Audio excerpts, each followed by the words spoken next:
여기가 부감 촬영하는 곳인데요. 한쪽에 돔 라이트가 크게 있어서 이게 되게 잘 비쳐요. 그래서 항상 위치 조절을 잘 하거든요. 그런데 나노 텍스처 글래스는 문제 없다.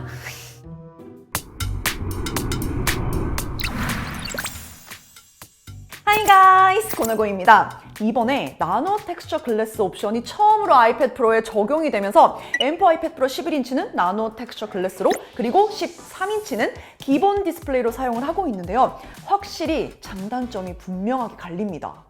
이번에 새롭게 적용된 나노 텍스처 글래스는 아이패드 프로 11인치, 13인치에서도 1테라 이상 모델에서 선택이 가능하고요. 가격은 대략 15만 원 정도 더 지불해야 됩니다. 일단 이게 기존의 다른 제조사에서 제공하는 안티 글레어 코팅 혹은 매트 피니쉬라고 부르는 옵션들하고 비슷할 거라고 생각을 했는데 생각보다 차이가 많이 나더라고요. 기술적으로 좀 궁금해서 제가 알아본 바로는 일반적으로 우리에게 익숙한 그 매트한 필름을 붙인 듯한 디스플레이는 실제로 표면에 코팅을 추가해서 빛을 산란시키는 방식이 맞다고 합니다. 그러다 보니 기존 디스플레이 위에 한 겹의 코팅이 추가되면서 대비가 낮아지고 빛을 산란시키기는 하지만 뿌옇게 변하는 현상과 입자감이 아무래도 더 많이 느껴질 수밖에 없어요. 반면 애플의 나노 텍스처 글래스는 코팅하는 방식이 아니라 글래스 표면을 나노미터 단위로 에칭하는 방식으로 글래스 제작 공정에 추가 단계를 더해서 표현에서 빛을 산란시킬 수 있도록 처리를 하게 됩니다. 그래서 빛 번짐이나 입자감이 현저히 적다고 합니다. 그런데 이런 기술적인 설명이 화면을 열고 보면 그렇게 보입니다. 그동안은 안티 글레어 코팅 디스플레이를 보면서도 어쩔 수 없이 느껴지는, 반사도 난반사돼서 줄어들긴 하지만 막상 내가 봐야 되는 빛도 난반사되다 보니까 번져 보이는 느낌이 있었거든요. 근데 이거는 빛의 반사만 줄어들어서 마치 종이에 프린트된 이미지를 보는 듯한 그런 느낌에 가까워요.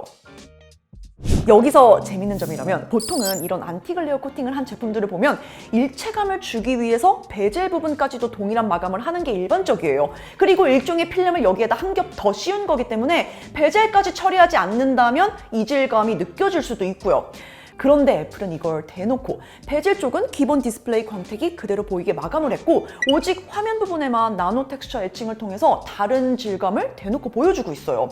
그래서 화면이 꺼져 있는 상황에서 구분감이 명확히 존재하는데, 또 반대로 화면이 켜져 있는 상황에서는 빛 반사만 없는 화면이 좀 더 신기하게 느껴지게 만드는 부분이기도 합니다. 나노 텍스처 글래스를 애플이 적용하고 또 소비자가 이거를 추가 비용을 내고 사용하는 이유는 오직 보는 편안함, 이걸 위해서죠. 실제로 다양한 환경에서 이 두 옵션을 같이 보면서 비교해봤어요. 뭐 의미 없긴 한데 둘의 차이가 가장 심하게 갈리는 상황은 화면이 꺼져 있을 때입니다. 글래스가 하나로 이어지는 듯한 모습과 또 하나는 꺼져 있는 상황에도 확연히 구분이 되죠. 일단 나노 텍스처 옵션이 가장 취약한 어두운 환경에서 비교를 해보겠습니다. 외부 조도가 높지 않은 경우에는 오히려 표현하려는 빛이 아예 산란 현상 없이 눈에 보이는 일반 디스플레이가 유리할 수밖에 없어요. 블랙 레벨이 훨씬 더 어둡고 진하게 표현되고 컬러 표현도 약간의 채도가 더 높게 표현되는 느낌이 있습니다. 그런데 이것마저도 생각했던 것보다는 더 차이가 적어서 놀랐어요. 반면 밝은 곳에서 보기 시작하면 나노 텍스처의 압승일 수밖에 없습니다. 뭔가 반사를 없애기 위해서 원래 컨텐츠도 잘 안 보이게 하는 그런 느낌이 아니라 신기할 정도로 안에서 나오는 빛은 잘 보이는데 외부 반사만 이렇게 줄일 수가 있나 싶어서 좀 신기했어요. 꼭 플래시를 통해서 빛이 어떻게 반사되는지 시연할 필요도 없이 그냥 야외에서 나란히 두면은 명확하게 구분이 되고요. 실내 카페 정도의 조도를 감안하더라도 그 차이가 확연히 드러납니다. 이게 빛이 막 강한 곳에서 나노 텍스처가 더 나은 게 아니라 천장등을 틀어야 될 만큼 어둡지 않은 환경이라면 실외, 실내를 막론하고 압도적으로 편안하게 화면 전체를 고르게 볼 수 있습니다. 원래 이런 마감이 손으로 만져봐도 좀 사각사각 거리는 질감이 느껴져야 되는데 그런 게 크지 않았어요. 물론 이 두 개를 나란히 두고 비교를 해보면 아주 약간 두 개가 좀 다르다는 정도? 그런 느낌이 있는데요. 그게 한쪽이 막 뚜렷하게 사각거리는 느낌이 있고 다른 하나는 유리같이 느껴지는 그런 차이는 아닙니다. 나노 텍스처의 경우 그냥 좀 더 부드럽게 움직인다는 느낌? 딱 요 정도예요. 그리고 기본 디스플레이는 유리 같은 느낌이 있다 보니까 확실히 손끝에 저항감이 크게 느껴지는데, 나노 텍스처는 마치 아주 잘 마감된 알루미늄 케이스를 만지는 듯 정말 부드럽게 밀리는 느낌이 강합니다.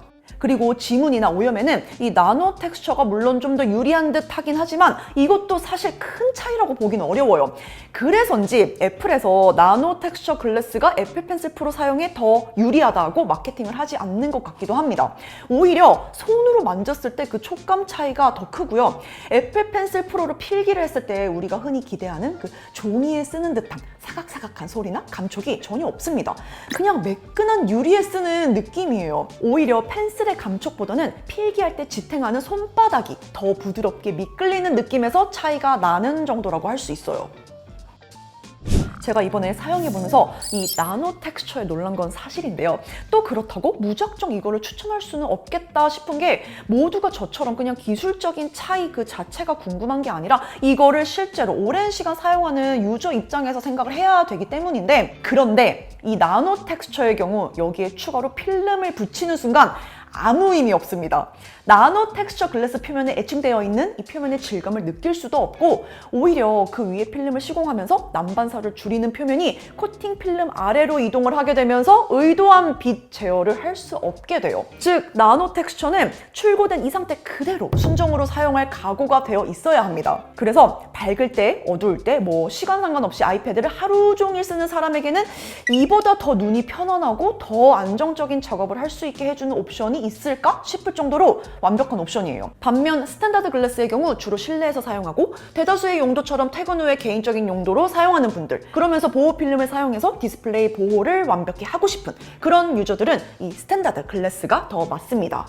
아니 근데 솔직히 스탠다드 글래스와 나노 텍스처, 이 글래스 종류야말로 도대체 왜 용량에 따라서 되고 안 되고가 있는지를 모르겠지만 오늘 제가 공유해드린 내용 잘 고려해서 선택하셨으면 좋겠습니다.